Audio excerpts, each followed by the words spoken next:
All right, good morning, folks. We are on the last chapter of Introduction, The Transformation of Desire to Tantra, Chapter 12, Final Accomplishment, the Completion Stage, Inner Fire and Energy Control. The generation stage practice of the three kayas is in fact only a rehearsal for the more advanced completion stage practices that actually transform our ordinary body and mind into the complete transcendent body and mind of an enlightened being. But the generation stage preparation is absolutely necessary. It is only through loosening the concrete concepts we have about ourselves, by generating the clear appearance of the deity out of the space of emptiness and cultivating strong divine pride that we are the actual deity, that we create the room needed for transformation to take place. Once we are skilled enough to engage in the completion stage practices, such as generating the inner heat, Tibetan Tummo, Tummo, at our navel center, we will be able to bring all our energy winds into the central channel and cause them to dissolve into it completely, as they do at death. As a result, the clear light wisdom of our fundamental mind will actually dawn, and eventually we will be able to manifest the rainbow-like illusory body, which can leave and return to our old physical body at will. These things actually happen. They are not mere visualizations anymore, as they were during the generation stage. The precious Kundalini energy dormant within us is actually aroused. We attain the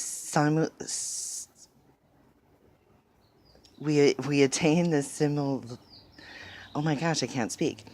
We can attain the simultaneously born great blissful wisdom, and we overcome the limitations of our ordinary physical form.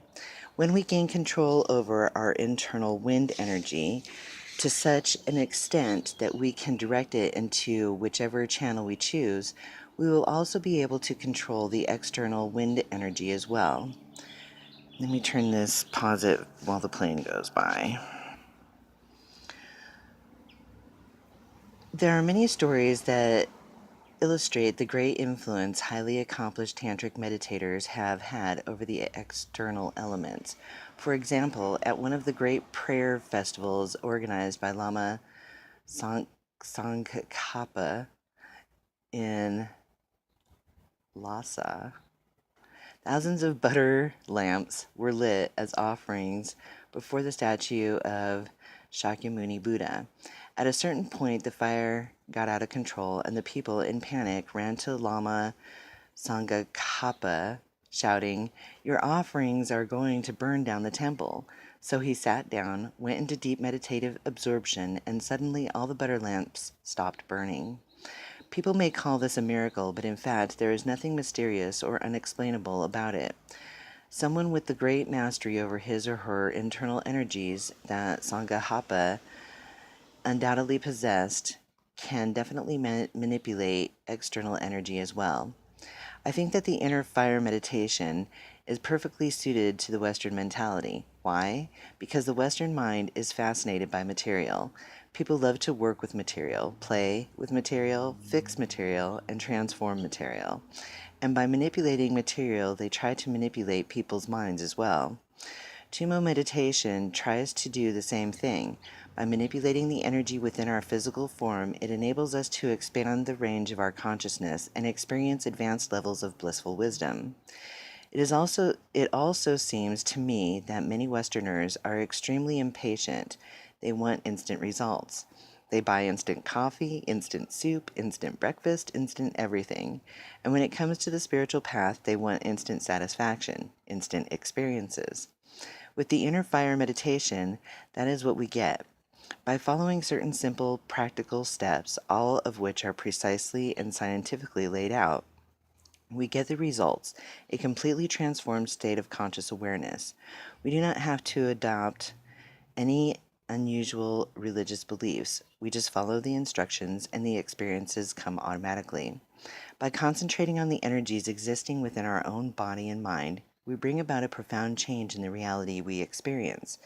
It is so simple and direct, so straightforward. Whoa! Sorry, guys. I got this laying on my chest, so. This modern time is incredibly fast, so full of energy. With this tremendous explosion of energy, many good things are happening and many destructive things as well. This is how it is. Therefore, if we want to do something positive with our life, we need a method that is at least as powerful as the confused materialistic energies we are caught up in. Philosophical ideas, no matter how grand, are just not strong enough to help us out of our present crises. But by themselves, such ideas as insubstantial as clouds, they may look convincing at first, but they quickly evaporate, leaving us as helpless as before. What we need is something active, something powerful, something direct. We need something we can act upon now and get results from now. This something is Tantra, especially the completion stage practice of Tumo. All this talk about instant results and the generation of incredible bliss sounds attractive, but we should not forget two very important points. First of all, although Tumo practice definitely leads to the experience of bliss, its principal purpose is to enable us to enter into a state of clear light wisdom. In this wisdom, a clear insight into the true nature of reality that frees us from the bondage of our delusions. Bliss by itself cannot do this. Therefore, throughout Tumo meditation, we must develop as strong a comprehension as possible of emptiness, of non-duality, of the non-self-existent nature of the blissful experience itself.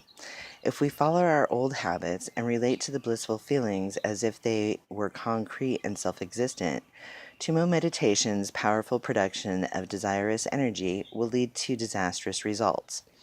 Furthermore, we should never be so carried away by our pursuit of bliss that we forget the motivation behind the entire practice of Tantra. The ultimate aim of the Buddhist path, of both Sutra and Tantra, is to be of maximum benefit to others. If we become so caught up in striving for the experience of bliss that we neglect dedicating ourselves to the welfare of others, there is absolutely no way we can ever be successful in our practices. All we will be doing is creating the cause for yet more unhappiness and frustration. Blissful awareness. As we become more and more familiar with the blissful experience of clear light available within our central channel, we will be developing a powerful method for transcending the ordinary, limited experiences of this sensory world. We will be able to unify whatever occurs to us during our daily life with this inner experience of blissful awareness. There is no longer any danger that the ordinary pleasures we experience will disturb the tranquility of our mind. Instead, whatever sensory pleasure we experience through contacting desirous objects will be blended effortlessly with blissful wisdom and will therefore only serve to increase our inner peace. Whenever any one of our sense organs contacts a pleasure-giving object, instead of descending into our habitual pattern of grasping, attachment, dullness, and disappointment, we will be able to channel the desirous energy that is aroused so that it embraces our entire nervous system. And at the same time, we will be able to allow this emerging blissful consciousness to become absorbed indistinguishably into the clear space of non-duality.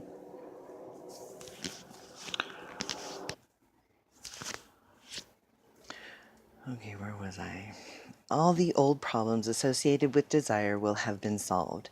Instead of being the cause of dissatisfaction, desire is now fueling the experience of totality. With the development of our internal source of bliss and satisfaction, we will find ourselves making fewer and fewer emotional demands on our surroundings. Our inner clarity will gradually liberate us from the dependence upon outer circumstances. If things in the external world are not working out well, this ceases to be a problem for us. We also stop being anxious about the future. Why worry about missing out on some transitory pleasure tomorrow when we already have a supply of bliss within ourselves right at this present moment? And do not think that this inner experience of bliss is somehow selfish.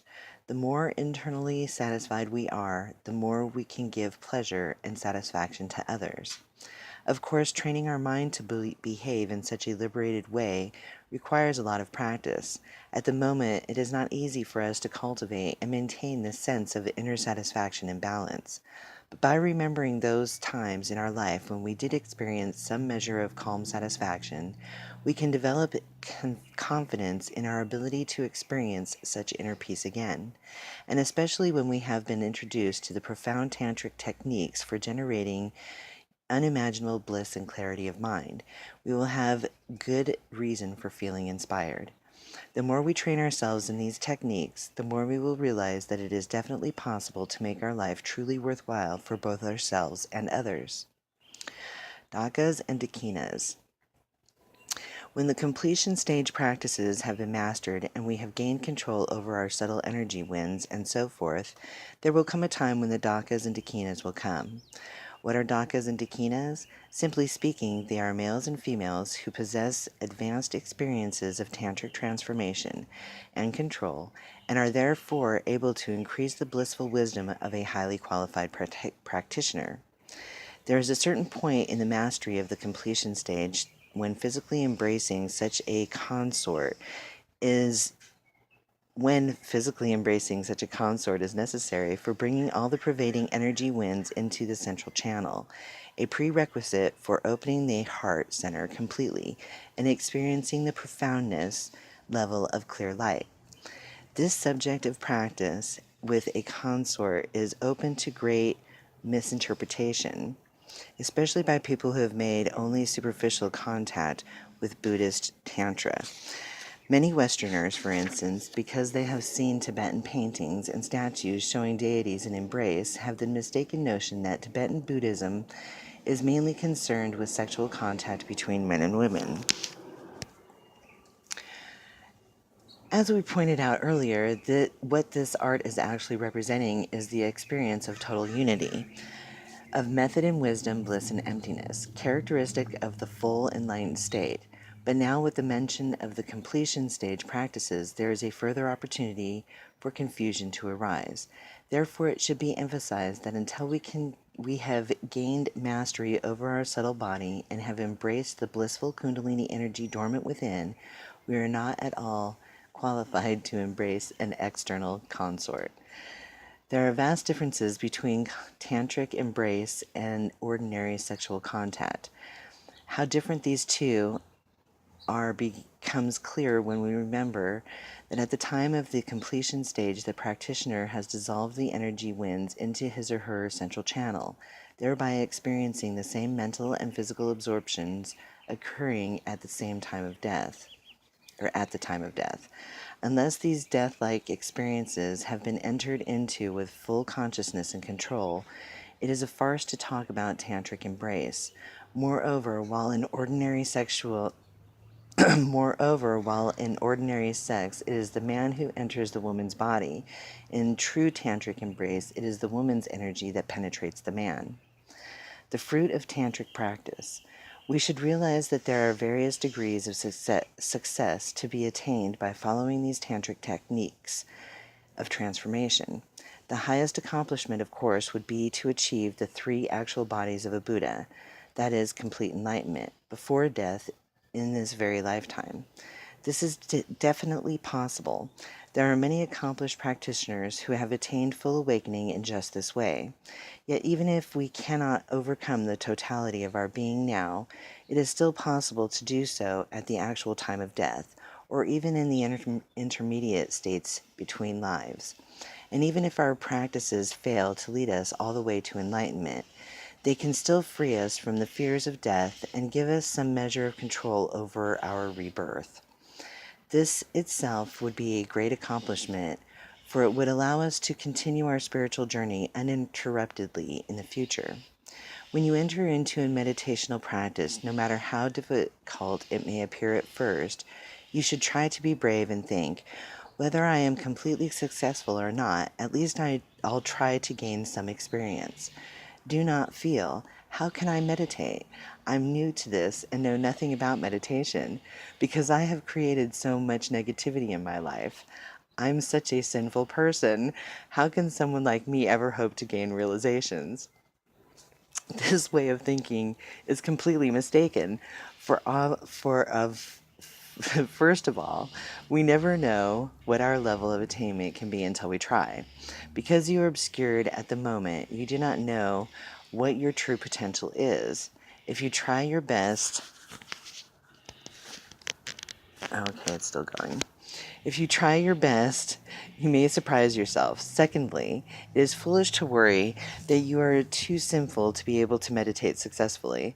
Look at Milarepa, Milarepa. He created so much negativity, killing so many people, yet he had the strength to win perfect realization of renunciation, bodhicitta, and emptiness, finally attaining complete enlightenment through the practice of Tantra.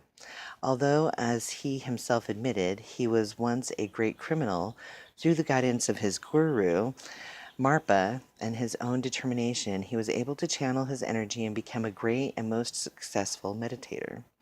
If he was able to overcome his negative past, why do you think you are strapped by yours, which is so mild in comparison? Also, I have noticed that the people who have created heavy negativities in their lives are often the most successful when they turn to spiritual matters, while those who put little energy into samsara often put little energy into gaining nirvana as well. They are too numb to accomplish anything, good or bad. My point in mentioning all this is that, as a human being, you should never set a limit on how much you can accomplish, no matter what your life has been like so far. It could be that your attempts at meditation have been full of distraction, and suddenly some potential ripens, giving you the surprising ability to concentrate uninterruptedly for long periods of time. These things definitely do happen, so be brave and keep trying. At the very least, you should make the strong determination, I am going to gain enough control over my mind so that if disaster strikes or when I die, I shall have the concentration and clarity to remain calm and recognize that what is happening. If you can maintain just this type of motivation for your practice, that is sufficient. It will keep alive the possibility of fulfilling your inner potential, which is much greater than you probably think. Qualities leading to success. If we are to attain any level of realization through tantric practice, however, there are 4 qualities we must possess. The first is indestructible devotion. This means having a clear understanding that the path we are following, from taking refuge in the beginning to actualizing the most advanced tantric methods at the end, is reliable and worthwhile. Once we see from our own experience that we can entrust ourselves to this path, because it does in fact lead us in the direction we want to go, then our devotion to it will naturally become indestructible. To put it in another way, we need to have confidence in what we are doing. This is easy as long as we are in the company of other meditators and practitioners or near our teacher. In such a protected environment, spiritual practice is like a shared culture.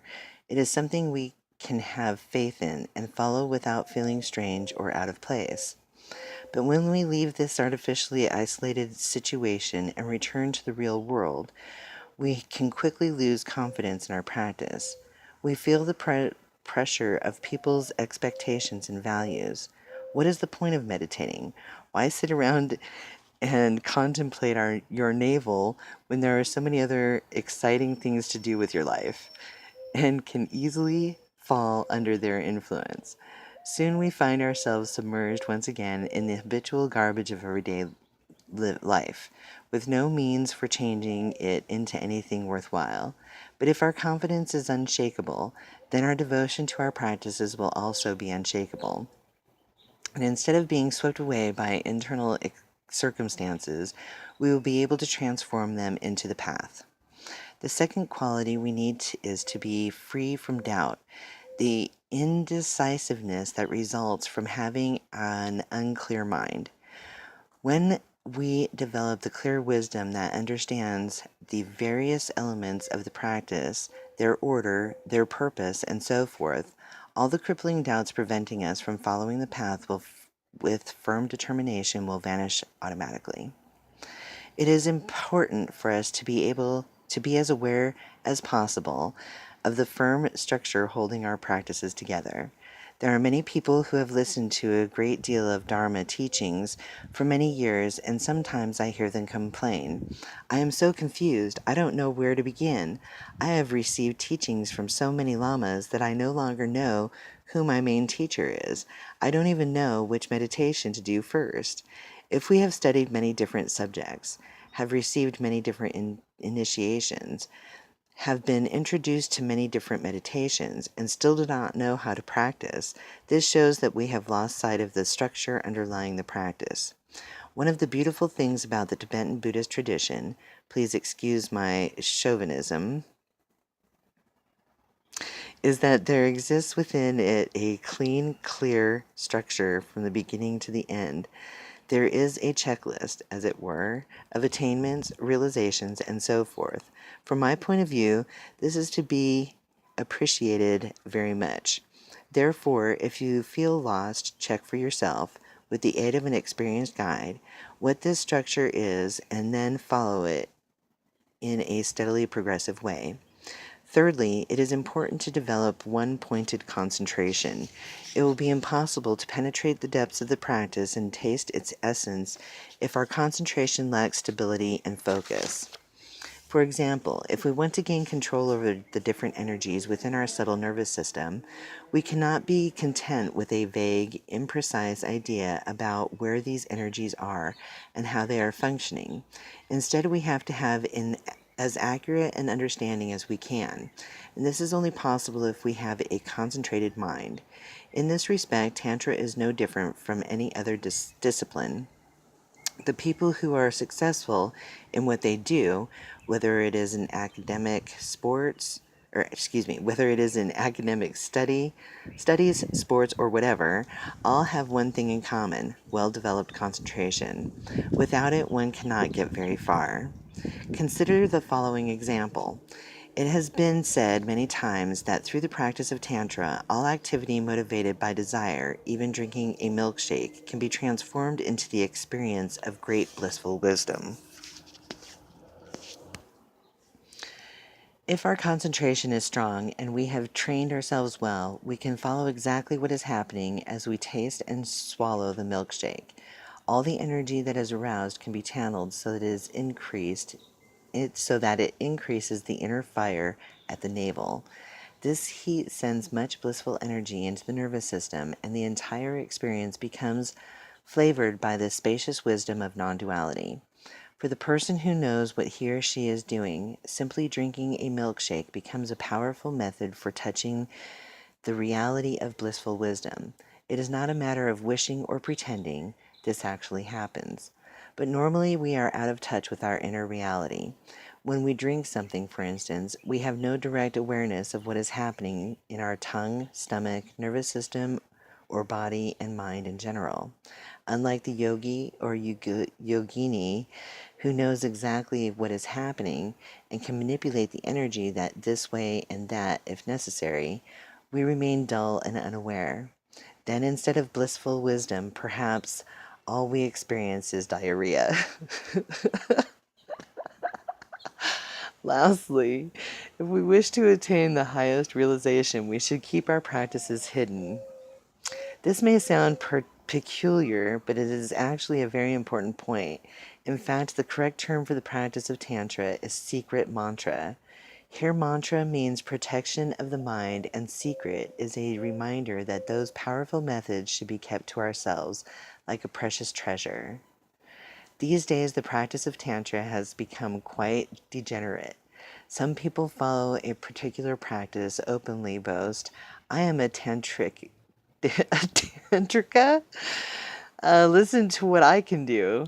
Such proud public behavior is unwise. It only attracts hindrances to our practice. It is far better to retain a subdued outer appearance and be a great yogi inwardly than it is to make a big show on the outside but have no realizations within. The great meditators of the past have said that if we cultivate these four causes: indestructible devotion, freedom from doubt, single pointedness, and secrecy, and practiced steadily and correctly, then all the powerful attainments of the path are definitely within our reach. According to the experience of many practitioners, we can reach a certain point in our meditational training when a great explosion of knowledge and realization occurs. It is as if before we were an ordinary, ignorant being, and suddenly we have transformed into a highly realized yogi. This is not a Tibetan religious fantasy. It actually happens. As ordinary human beings, we are wrapped tightly in blankets of superstition. If we can somehow let go of these smothering concepts, we can cut through an unbelievably profound dimension of reality immediately. Even though we are not expecting anything special to happen, suddenly this great explosion of realization takes place, effortlessly and spontaneously. This is definitely possible, but it is no mere but it is no use merely reading about the experiences of others. If we want to receive the benefits of tantric transformation, we must cultivate the experiences ourselves. Thanks for listening, guys. I know it was sometimes a rough road reading through this, but I have gotten so much out of this book. I really hope that someday, somewhere, somehow, that someone else also gets as much out of this, maybe a catalyst kind of moment as it was for myself. And honestly, there's just so many to think, I don't even know where to begin. So, much love to you all. Take care now.